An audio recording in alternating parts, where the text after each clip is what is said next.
বন্ধুরা, অসাধারণ একটি বিকেল এবং লাল সবুজের শুভেচ্ছা জানিয়ে শুরু করছি আজকের প্রাণ মিল্ক ক্যান্ডি কুইজ শো। জানার আছে বলার আছে। তোমাদের সাথে আজ ইভান সাইড আছে এবং এনটিভির পর্দায় সবাইকে স্বাগত জানাচ্ছি। অতিথিও আছেন, তার কথা বলবো।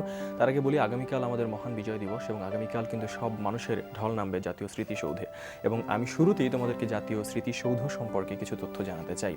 বাংলাদেশের স্বাধীনতা যুদ্ধের স্মৃতির উদ্দেশ্যে নিবেদিত স্মারক স্থাপনা। ঢাকার সাভারে অবস্থিত এই স্থাপনাটির স্থপতি সৈয়দ মাইনুল হোসেন। 7 জোড়া ত্রিভুজাকৃতির দেয়াল নিয়ে গঠিত সৌধটির উচ্চতা 150 ফুট। 52 ভাষা আন্দোলন, 54 যুক্তফ্রন্ট নির্বাচন, 56 শাসনতন্ত্র আন্দোলন, 62 শিক্ষা আন্দোলন, 66 6 দফা আন্দোলন, 69 গণ অভ্যুত্থান এবং 71 মহান মুক্তিযুদ্ধের পটভূমিতে এই সৌধটি নির্মিত হয়েছে। জানালাম, এবার জানাবো আজ আমাদের সাথে উপস্থিত আছেন একজন বীর মুক্তিযোদ্ধা মোহাম্মদ সোহরাব হোসেন। তার সাথে কথা বলবো এবং তোমাদের সাথে কথা বলবার অপেক্ষায় রইলাম। আপনাকে শ্রদ্ধা এবং স্বাগত আমাদের অনুষ্ঠানে। কেমন আছেন? তো ভালো, তোমাদেরও ধন্যবাদ সবাইকে, এনটিভি সবাইকে অশেষ ধন্যবাদ। আমি শুরুতেই যে বিষয়টা আমার জানতে ইচ্ছে করছে, প্রশ্ন বলবো না, খুবই জানতে ইচ্ছে করছে, আজ থেকে যদি 44 বছর আগে চলে যায়, 1971 সেই মহান মুক্তিযুদ্ধের সময়, যেমনটা একটু আগে বলছিলাম যে একটি দিন পরই বিজয় দিবস, আজকের এই 15 ডিসেম্বরে সেই দিনে আপনি তো সরাসরি যুদ্ধে অংশগ্রহণ করেছিলেন। আজকের দিনে কোথায় ছিলেন, সেই সময়টা কেমন ছিল, কোনোভাবেই বুঝতে পেরেছিলেন কিনা যে আগামীকাল এদের স্বাধীন হতে যাচ্ছে? আমরা সত্যি কথা বলতে হ্যাঁ, আমরা আশাবাদী ছিলাম কিছু একটা হবে, কিন্তু ডাইরেক্টলি এরকম কিছু ঘটতে যাচ্ছে 15 তারিখ পর্যন্ত আমরা বুঝতে পারিনি। কারণ আমার সাথে দিলু, মানে মুজিবুর রহমান দিলু নাটক করে যে ও মুরাদ, আজিমপুরের শাহজাহান, আমার বাসায় আমরা বেশিরভাগ কাটাতাম। তো আমরা কিছু না কিছু অলওয়েজ একটা প্ল্যান করতাম যে অপারেশন করবো বা এইভাবে করবো। তো সেই দিন সন্ধ্যায় আমরা প্রায় সন্ধ্যায় বেরোতাম রেকি করার জন্য ওই এলাকায়, যে কোথায় কিছু আছে বা করা যায় কিনা। পরের দিন সকালে গিয়ে আমাদের কোম্পানি কমান্ডার নাসিরুদ্দিন ইউসুফ বাচ্চু ভাই আমাদের মেসেজ পাঠান যে বঙ্গবন্ধুর বাসা যেভাবেই হোক অক্ষত অবস্থায় এটাকে পুনরুদ্ধার করো, আমরা আসতেছি দেশ। 16 ডিসেম্বর সকালে? হ্যাঁ। আচ্ছা, হ্যাঁ, তো 16 ডিসেম্বর কথা একটু শুনতে চাই। 16 ডিসেম্বর কিভাবে সেই নিউজগুলো পেলেন এবং ঠিক বিজয়ের ঘন্টা, সেই সময়টা কেমন ছিল?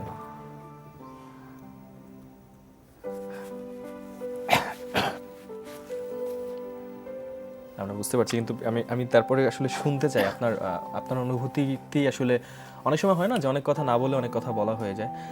তারপরেও আমরা একটু শুনতে চাই যে সেই বিজয়ের ক্ষণ সেখানে কোথায় ছিলেন। একই সাথে বলতে পারি যে আপনি সেদিন কিন্তু আপনাদের দলটি বাংলাদেশ বেতারে গিয়ে আপনারা পতাকা উত্তোলন করেছিলেন। ওখান থেকে আমরা আসলে বঙ্গবন্ধুর বাসায় করার পরে আমাদের গ্রুপটা চলে যাই ওই শাহবাগের ওইখান থেকে আমাদের প্লাটুন কমান্ডার শিল্পী শাহাবুদ্দিন সহ আমরা এসে যাই বেতার ভবনে।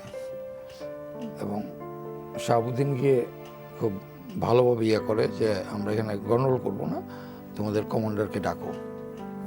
এবং তারা পাকিস্তান আর্মির মোটামুটি একটা হলো, আসার পরে বললো যে দেখো এখন দেশ স্বাধীন হয়ে যাচ্ছে, তোমরা সারেন্ডার করো, নাহলে আমরা চারদিক দিয়ে তোমাদের ঘিরে রাখছি। তখন ওরা সারেন্ডার করে দেয়। করার পরে আমরা করি, শাহাবুদ্দিন, আমি এবং আমাদের দলের মোটামুটি শাহজাহান ও আহত হয়েছিল পরে, তারপরে সোহেল, দিলু, মুরাদ, আমরা এরা ছিলাম আর কি। তারপরে ওখানে একজনের কাছে ফ্ল্যাগও ছিল ওর সাম রিজন। এখানে আমরা উপরে গিয়ে শাহাবুদ্দিনের সাথে গিয়ে ওটা ফ্ল্যাগ করে যখন আমরা ফিরে আসি ওই পিজি হসপিটালের এখানে, তখন হঠাৎ আবার পাকিস্তান আর্মি এখান থেকে গোলাগুলি করে, যেখানে আমাদের একজন সহযোদ্ধা শহীদ হন এবং শাহজাহান নামে আমাদের একজন মুক্তিযোদ্ধা ও আহত হয়। আচ্ছা, বিজয়ের ক্ষণের কথা জানলাম। আমি আসলে যুদ্ধের শুরুতে যেতে চাই এবং সেই সময়টা আপনি 17 বছরের একজন তরুণ টকবগে যুবক, আর সেই সময় আসলে দেশ স্বাধীন হবে বা স্বাধীনতার যুদ্ধে আপনি ঝাঁপিয়ে পড়বেন, সেই বিষয়টি আসলে তখন কেন কাজ করেছিল বা তখন সময়টা কেমন ছিল, কিভাবে আপনি যুদ্ধে অংশগ্রহণ করলেন? আমি আসলে ছোটবেলা থেকে একটু পাকিস্তানি বিরোধী ছিলাম। তার কারণটা হলো, যখনই দেখতাম পাকিস্তান আর্মিতে বাঙালি নাই, ব্যাপারটা কি, উই আর দ্য মেজরিটি, আমাদের সংখ্যা আমরা বেশি। সরকারি অফিসে যান সব পাঞ্জাবি বা ব্যবসাতে যান এরা। আরে ব্যাপারটা কি? যদিও আমরা অর্থনৈতিকভাবে ভালো ছিলাম, বাট তারপরে আমার একটা বৈষম্য ছিল। হ্যাঁ, সেটা হচ্ছে কারণটা কি, কেন পার্ট আমাদের এখানে হয়, ওইখানে গিয়ে এক্সপোর্ট হয়, পয়সা ওরা নিয়ে যায়। ওই তখন থেকে আমার একটা ইয়ে ছিল, যদি আমি কোনো রাজনৈতিক দলে জড়িত ছিলাম না, কিন্তু আমি সচেতন ছিলাম। এবং আস্তে আস্তে যেগুলো তুমি মেনশন করলে, যে ওই যে যুক্ত ফ্রন্টের কথাটা, যদি একটি দল জিতে তাকে তো পাওয়ার হ্যান্ড ওভার করার কথা। সেই এক্স্যাক্টলি। আমি একটু এখান থেকে আবার শুনবো, তবে আমাকে একটা কাজ করতে হবে। অনুষ্ঠানে যারা ফোন করে, একটি ফোন আমাকে নিয়ে আমরা আবার এখান থেকে শুনবো। হ্যাঁ। হ্যালো, কে বলছো? হ্যালো, আসসালামু আলাইকুম। ওয়ালাইকুম আসসালাম। নাম শুনি। অর্কা। অর্কা, কোন ক্লাসে পড়ছো এবং কোন বিষয় থেকে প্রশ্ন করব বলো? ভাইয়া ক্লাস 9 এ এবং খেলার মাঠ বিষয় থেকে আমি খেলবো। খেলার মাঠ থেকে তুমি খেলবে? বাহ, চমৎকার। শোনো, প্রথম প্রশ্ন তোমার জন্য। 2012 সালে অনুষ্ঠিত হওয়া বিপিএল এ রানার্স আপ হয়েছিল কোন দল? অপশনগুলো বলছি। ক বরিশাল বার্নার্স, খ চিটাগং কিংস, গ দুরন্ত রাজশাহী। বলো। ভাইয়া গ দুরন্ত রাজশাহী। শোনো, তোমাকে পাশ থেকে যে বলে দিয়েছে তাকে বলো যে না উত্তরটি ভাইয়া। উত্তরটি সঠিক হয়নি। সঠিক উত্তরটি আমার কাছ থেকে শুনে নাও। ক বরিশাল বার্নার্স ঢাকা গ্ল্যাডিয়েটার্সের কাছে 8 উইকেটে পরাজিত হয়েছিল। আমরা আরেকটা ফোন নিয়ে আসি। হ্যাঁ। হ্যালো, হ্যালো, নাম শুনি। প্রীতম বাল। কোন ক্লাসে পড়েন আপনি? ক্লাস 4। ক্লাস 4। কোন বিভাগ তোমার পছন্দ বলো তো? বিজয় মাস। বিজয়ের মাস। তুমি ক্লাস 4-এ পড়ো, খুব ভালো লাগলো, এবং তুমি বিজয়ের মাস বিভাগটি নিয়েছো, সেটার জন্য তোমাকে ধন্যবাদ। প্রথম প্রশ্ন তোমার জন্য। মুক্তিযুদ্ধ ভিত্তিক স্বল্পদৈর্ঘ্য চলচ্চিত্র ৭১-এর যিশু এর পরিচালক কে? অপশনগুলো শুনে নাও খুব খেয়াল করে। ক নাসিরউদ্দিন ইউসুফ, খ তানভীর মোকাম্মেল, গ তারেক মাসুদ। বলো ক উত্তরটা বলো। ক খ গ নয়, পুরো নামটি বলো। নাসিরউদ্দিন ইউসুফ। নাসিরউদ্দিন ইউসুফ উত্তরটি নিলাম এবং সঠিক।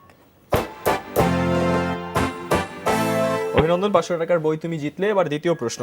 মুক্তিযুদ্ধকালে প্রবাসী বাংলাদেশ সরকারের কার্যক্রম কোথা থেকে পরিচালিত হতো? অপশনগুলো শোনো। ক মুজিবনগর, খ 8 থিয়েটার রোড কলকাতা, গ 10 রবীন্দ্র সরণি কলকাতা। বলো। 8 থিয়েটার রোড কলকাতা। আমি সত্যি অবাক হয়ে গেছি এবং মুগ্ধ হয়ে গেছি। উত্তর সঠিক। তোমাকে অসংখ্য ধন্যবাদ। 1000 টাকার বই দিতে পেরে খুব ভালো লাগছে। এবার বলো যে তৃতীয় প্রশ্ন করব কিনা। হ্যাঁ। নিয়ম জানো তুমি? না। আচ্ছা, ঠিক আছে, তোমার জন্য প্রশ্ন। ৭১-এ ঢাকা গ্রন্থের রচয়িতা কে? অপশনগুলো শোনো। ক সেলিনা হোসেন, খ রাবেয়া খাতুন, গ সুফিয়া কামাল। বলো, দ্রুত বলে ফেলো, সময় কিন্তু শেষ হয়ে যাচ্ছে। উত্তরটি দিয়ে দাও। আমি আর উত্তর তোমার নিতে পারছি না, দুঃখিত। আমি সঠিক উত্তরটি দিচ্ছি। সময় আসলে শেষ হয়ে গেছে। সঠিক উত্তর হচ্ছে ক সেলিনা হোসেন। যুদ্ধে অংশগ্রহণের কথা বলছিলেন। ধীরে ধীরে জমে থাকা সেই ক্ষোভগুলো এবং একটা সময় একটা প্রকার একটা বিশাল আকার ধারণ করলো, এবং তারপর থেকে একটু শুনতে চাই। সেগুলো তো একটা ছিলই, যেহেতু আমি খেলাধুলা করতাম, এগুলো লক্ষ্য করতাম। ক্রিকেটে আমাদের ভাইয়েরা বা যারা খেলতো অনেক ভালো খেলতো, কিন্তু ওই টেস্টে তাদের ন্যাশনাল টিমে সুযোগটা না। ফুটবলও সেম, হকিতে শুধু সাদেক ভাই বা সাহের ভাই 2-1 যার জন্য নাম মনে আছে, এনারা সুযোগ পেয়েছেন। কিন্তু তার চেয়ে আরো অনেক প্লেয়ার ছিল যাদের সুযোগ পাওয়া উচিত ছিল। তো সেইটা তো একটা ক্রীড়াঙ্গনে, কিন্তু বাকি অফিস আদালত গেলেই সব অবাঙালি। মানে প্রত্যেকটা জায়গায় আমরা সেই বৈষম্যের শিকার হয়েছি। হ্যাঁ, প্রত্যেকটা স্টেজে, প্রত্যেকটা জায়গায়। ইভেন একবার আমার মনে আছে, পাকিস্তানে বলে আমি পাসপোর্ট অফিসে গিয়েছিলাম পাসপোর্ট আনার জন্য, পাসপোর্ট করার জন্য। আমাকে বলে তুমি পাসপোর্ট নিয়ে কী করবো? আচ্ছা, আমি বলে আমি পাসপোর্ট নিয়ে কী করবো, ওটা তোর ব্যাপার না। যাক, এই ধরনের আমার ছোটোবেলা থেকে আমি অসম্ভব পাকিস্তান বিরোধী। হ্যাঁ, আমি এগুলি ওইভাবে বলাটা ঠিক হবে কিনা, আমি ওদের ঘৃণা করতাম। এবং তারপর যখন আপনি যেদিন সরাসরি যুদ্ধে অংশগ্রহণ করলেন এবং যুদ্ধে গেলেন, সেই সময়টার কথা একটু শুনতে চাই। 25শে মার্চের পরে তো আমরা বুঝতে পারলাম যে, কিন্তু একটা, যদিও আমি এবং আমার এক পাড়ার বন্ধু আমরা তখন উনি শফিউল্লাহ সাহেব তো মেজর ছিলেন, ময়মনসিংহের ওদিকে যাচ্ছিলেন। আমরা ওই খবরটা পেয়ে আমরা 2-3 জন গিয়েছিলাম যে ওনার সাথে জয়েন করব। তারপরে তাজউদ্দিন সাহেবের বাসা পর্যন্ত গিয়ে আমরা খবর পেলাম যে উনি আরও দূরে চলে গেছেন। তা আমাদের ওইখানকার একটা ছেলে রিকোয়েস্ট করে বললো আপনারা ফেরত চলে যান, কারণ পাকিস্তান আর মিয়াদের মধ্যে ইয়ে করবে। সরি, তারপর আমরা চলে আসি। আসার পরে আমি সারাক্ষণ চেষ্টা করছিলাম যে কী হবে কীভাবে যাব। তখন একবার তাজউদ্দিন সাহেব, আমি তখনকার প্রাইম মিনিস্টার, একবার রেডিওতে আহ্বান জানালেন যে ছাত্র যারা যারা চায় আইসে সেই ব্যবস্থা করা হচ্ছে। তখন একটা সাহস পেলাম যে আমি এখন গিয়ে উপায় পাওয়া গেল। তারপরে আমি আমার ফুপুর কাছ থেকে অ্যাড্রেস নিয়ে তার শ্বশুরবাড়ির ঠিকানা নিয়ে প্রথমে ডান্ডি কার্ড বানালাম। ইস্ট এশিয়াটিক অ্যাডভার্টাইজমেন্ট ছিল একটা, ওইটাতে একটা অবাঙালি আমার পাড়ায় থাকতো, ওকে দিয়ে করাই as a Bengali proof reader. তারপরে যাই, তো একটা স্মরণীয়, যখন নাকি দাউদকান্দিতে নামলাম আমাকে প্রমাণ করতে হলো আমি মুসলমান কিনা। আচ্ছা, তো বেশিরভাগই লুঙ্গি পরা ছিল, ওদের লুঙ্গি খুললো দেখলাম। আমি তো স্টুডেন্ট মানুষ, যাই হোক, তো থ্যাংক গড আই ওয়াজ, প্যান্টের নিচে আমার ফুটবলের হাফ প্যান্ট ছিল আর কি। তো আমরা দেখে পাশ করলাম আর কি যে হ্যাঁ আমি মুসলমান। এবং এরপর একটু যখন সম্মুখ যুদ্ধে অংশগ্রহণ করলেন, একেবারেই সরাসরি এমন তো অপারেশন হয়, কখন একেবারে মৃত্যুর মুখ থেকে ফিরে আসা, সেরকম কি কোনো স্মৃতি আমাদেরকে শেয়ার করবেন আজকে? আমি যখন আমি পালাটানা ক্যাম্প থেকে আমার ট্রেনিং হয়, ওখান থেকে আমাকে মেলাগড়ে পাঠানো হয়। তো যেটা আমি যতদিন বেঁচে আছি বোধহয় ওই খণ্ডটা আমি ভুলবো না।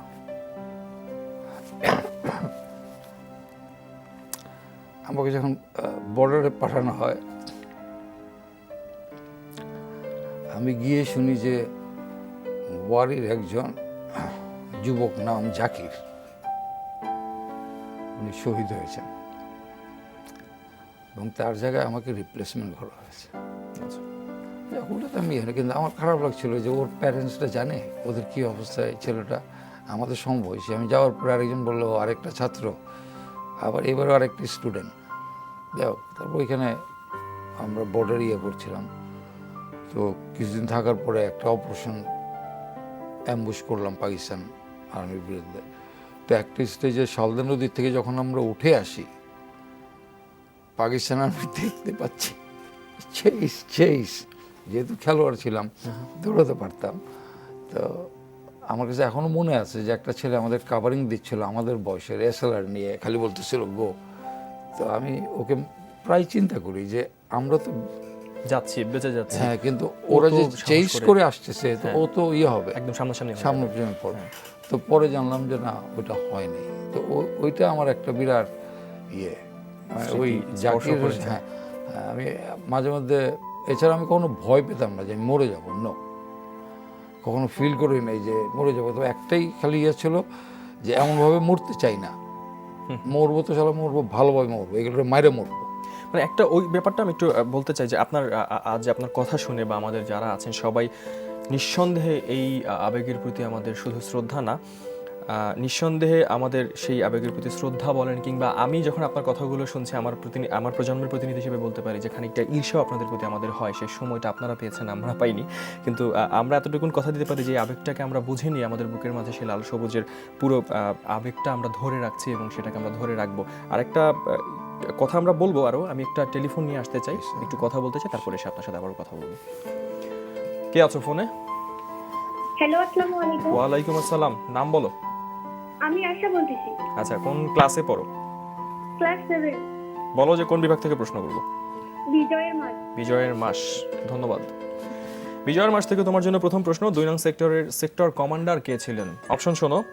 ক মেজর খালেদ মোশাররফ, খ মেজর জিয়াউর রহমান, গ মেজর রফিকুল ইসলাম। বলো। অপশন ক মেজর খালেদ মোশাররফ। মেজর খালেদ মোশাররফ উত্তর সঠিক।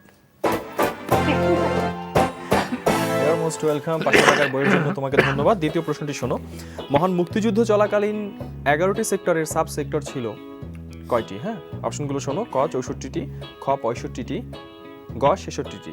বলো। ভাইয়া অপশন খ 65টি। অপশন খ, খ বলেছো না? 65টি। একটি কমিয়ে বললে উত্তরটা সঠিক হতো, সঠিক নয় উত্তর। সঠিক উত্তর ক 64টি। অভিনন্দন, 500 টাকার বই তো হলো। আমি জানি টেলিফোনে কেউ না কেউ তো আছেই, তার কথা শুনতে চাই। হ্যালো। ভাইয়া ভাইয়া কোন ক্লাসে পড়ো? ক্লাস 8। ক্লাস 8 না? বলো। পিসবি। ওকে, ছবি দেখো। অস্ট্রেলিয়ান এই ব্যাটসম্যানের নাম বলো। অপশন বলছি শোনো। ক ব্র্যাড হাডিন, খ প্যাট্রিক কমিন্স, গ উসমান খাজা। ক্রিকেট ফলো করলে চিনতে পারবে। বলো। অপশন ক ব্র্যাড হ্যারিস। অপশন ক ব্র্যাড হ্যাডিন। ক্রিকেট খেলা তো দেখো না, হয়নি উত্তর। সঠিক উত্তরটা শুনে নাও, গ উসমান খাজা। আরেকটা ফোন নিয়ে আসি। হ্যালো। বুঝিনি, নাম বলো। তুমি টেলিফোনটা করছো ঠিক আছে, কিন্তু টেলিভিশনের ভলিউমটা একদম মিউট করে দাও, তারপর কথা বলো।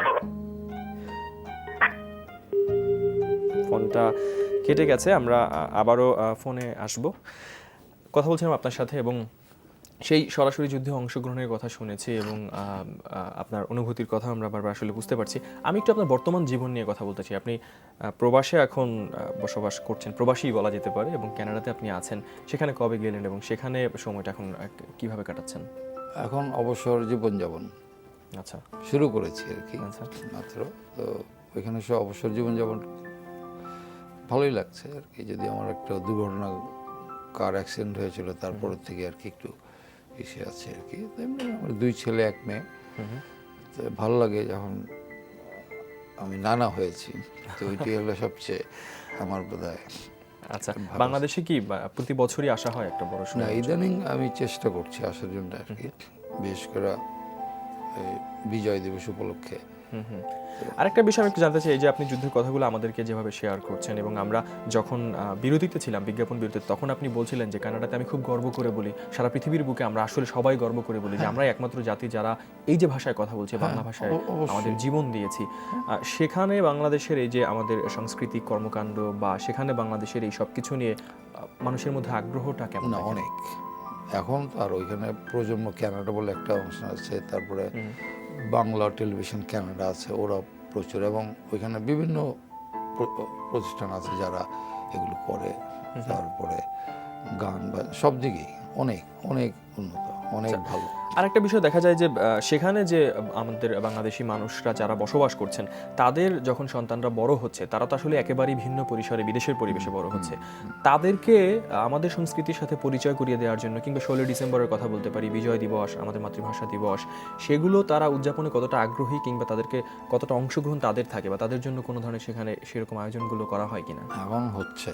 আচ্ছা, এখন মনে হয় এই মাসে হয়তো 16 ডিসেম্বর যদি স্যাটারডে সানডে না হয়, অনুষ্ঠান করা সম্ভব নয় এখানে, সবাই কাজ নিয়ে। তো দেখা গেলো এই মাসেও তো 4-5টা আমার জানা মতোই হচ্ছে অলরেডি। আমি আসার আগে শুনে আসছি যে ডেটগুলো। তো সেদিক দিয়ে এগুলো অনেক এগিয়ে গেছে, এবং ইয়াং জেনারেশন অনেক অনেক অনেক ইনভলভ এখন আগের চেয়ে। ওরাও খুব বেশি আগ্রহী। আগে যে জামাতি একটা ওইখানে প্রভাব ছিল, যে যত রাজাকার এখান থেকে পালাইছে ওই দেশে, অসম্ভব বিয়ে করতো, এখন আর সেই ইয়েটা নাই। আচ্ছা, এখন আসলে সত্যিটা ধীরে ধীরে বের হয়ে আসছে। একইভাবে জানতে চাই যে আপনি এখন অবসরের কথা বলছেন এবং সরাসরি যুদ্ধেও অংশগ্রহণের সেই গৌরব আপনার আছে। এখন আপনার এই অবসর সময়ে এই সব কিছু নিয়ে নিজস্ব কোনো পরিকল্পনা আছে কিনা, কিংবা আজকে আপনি বাচ্চাদের অনুষ্ঠানে এসেছেন, আমাদের দেশের বাচ্চারা যারা আছে বা আপনি বাইরেও আছেন, সেই সব বাচ্চাদের জন্য এই সব কিছু নিয়ে আপনার কোনো ভবিষ্যৎ পরিকল্পনা রয়েছে কিনা? আছে, কিন্তু আসলে লেখার হাত তো সবার হয় না, তাই না?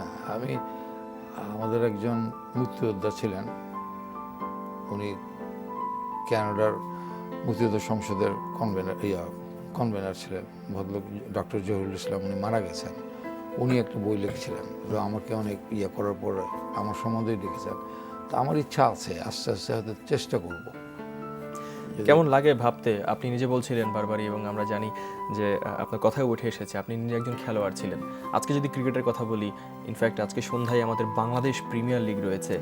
আজকে যখন বাংলাদেশ ক্রিকেট দলকে দেখেন তারাও কিন্তু একটা গৌরবের জায়গায় আছে, কেমন লাগে? অসম্ভব, এটাই তো এই বললাম যে তখন এখন মানে আমার তো সেই দিন 1 তারিখে যে আপনাদের ইয়েটা বললেন, আমরা আরেকটা অনুষ্ঠানের কথা বলছি।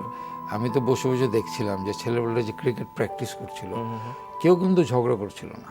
রাইট। এই দল বল ওই দলে যাচ্ছে কোনো দেখলাম, কিন্তু আমি ওইটাই লক্ষ্য করতেছিলাম যে ওরা কতটুকু। আমি আগে বলতাম ক্রিকেটকে গেম অফ লর্ডস, এখন বাংলাদেশে বলবো গেম অফ মাস। সবাই খেলছে এবং খেলবে, এবং এমন সময় আসবে যে বাংলাদেশের, আমরা এখন ক্রিকেটকে বলতে পারি যে গেম অফ হার্ট। আমরা ক্রিকেটকে ভালোবাসি এবং বাংলাদেশের ক্রিকেটের প্রত্যেকটা বিজয় বা আমাদের ক্যাপ্টেন মাশরাফির কথা ধরে বলতে পারি, তিনি একবার তার ইনজুরি নিয়ে বলেছিলেন যে আমাদের দেশের মুক্তিযোদ্ধারা যদি জীবন বাজি রেখে দেশের জন্য যুদ্ধ করতে পারেন, আমি একটি লিগামেন্ট ছাড়া দারুণভাবে পুরো ওভারটা করতে পারি। এবং এভাবেই আসলে আমাদের যুদ্ধ, আমাদের চেতনা আমাদের সাথে ছড়িয়ে আছে। এখন আজকের বাংলাদেশ কেমন দেখেন? এখন অনেক ভালো লাগে যে অ্যাটলিস্ট একটা জিনিস বুঝতে পারছি যে লোকজন ব্যস্ততা আছে, সবাই কাজ কাম করার একটা সুযোগ আছে। আর বাকি পলিটিক্যাল যেটাই হচ্ছে সেটা আমি বলবো আন্তর্জাতিক, যেটাতে আমি বিশ্বাস করি। আমি কোনো পলিটিক্যাল ইয়ে না, কিন্তু এটা আমার চিন্তাধারা একেবারে ডিফারেন্ট। ওই আন্তরিক চক্র যারা আছে, আমাদের শত্রু ছিল, ওরা থাকবে এবং আছে। এই সব কিছু নিয়ে আসলে আমাদের চলতে হয়। হ্যাঁ, এই চলতে হবে, এবং আশা করি বাংলাদেশ আরো উন্নত হবে, আরো পিছিয়ে যাবে, আরো ভালো করবে। আরেকটা বিষয়ে একটু কথা বলতে চাই যে আপনার সাথে কথা বলার যখন সৌভাগ্য হয়েছিল তখন নানান সময়ে আপনি কিন্তু বলছিলেন যে একেবারেই তরুণ প্রজন্মের প্রতি একটা সময় আপনাদের একটা আক্ষেপ ছিল যে এই প্রজন্ম হয়তো আমাদের সত্যিকারের ইতিহাস জানবে না, হয়তো আপনারা যেভাবে ভেবেছিলেন এই লাল সবুজের কথা আমরা হয়তো সেভাবে ভাবতে পারছি না। কি বলবেন? 1975-এর পরে মুক্তিযোদ্ধা তো দূরের কথা, তো একটা সিম্পল জিনিস যে রাজাকারকে মন্ত্রী, যেই মৌলানা মান্নানকে আমার মনে আছে 72-এর জানুয়ারি বা দৈনিক বাংলা এসেছিল, খুনি মান্নানকে খুব সংক্ষেপে শুনবো, অনুষ্ঠানের একদম শেষ প্রান্তে ধরিয়ে দিন। এবার যাই হোক, তো আসলে আপনার এই নিশ্চুপ অনুভূতি অনেক সময় অনেক কিছু বলে দেয়, হ্যাঁ, নীরবতাই অনেক শক্তিশালী হয়ে যায় মাঝে মাঝে। অনেক ধন্যবাদ আমাদের অনুষ্ঠানে সময় দেওয়ার জন্য, এবং নিঃসন্দেহে এরকম করে আমরা আরো আপনাদের কথাগুলো শুনবো এবং আপনাদের চেতনাকে আমরা ধারণ করে রাখবো। ধন্যবাদ। এনটিভি সবাইকে ধন্যবাদ। জি, আজকের মতো বিদায় নিতে হচ্ছে, তবে বিদায়বেলা একটি ঘোষণা সবার জন্য রয়েছে। প্রিয় দর্শক শ্রোতা, বিশ্বের যে কোনো প্রান্ত থেকে যে কোনো সময় এনটিভিতে সম্প্রচারিত সংবাদ ও অন্যান্য সকল অনুষ্ঠান উপভোগের জন্য লগ ইন করুন আমাদের পূর্ণাঙ্গ ওয়েব পোর্টাল www.ntvbd.com। আগামীকাল বিজয় দিবস এবং বিজয় দিবসের শুভেচ্ছা জানিয়ে আগামী পর্ব দেখবার আমন্ত্রণ জানিয়ে আজকের মতো বিদায় নিচ্ছি। আল্লাহ হাফেজ।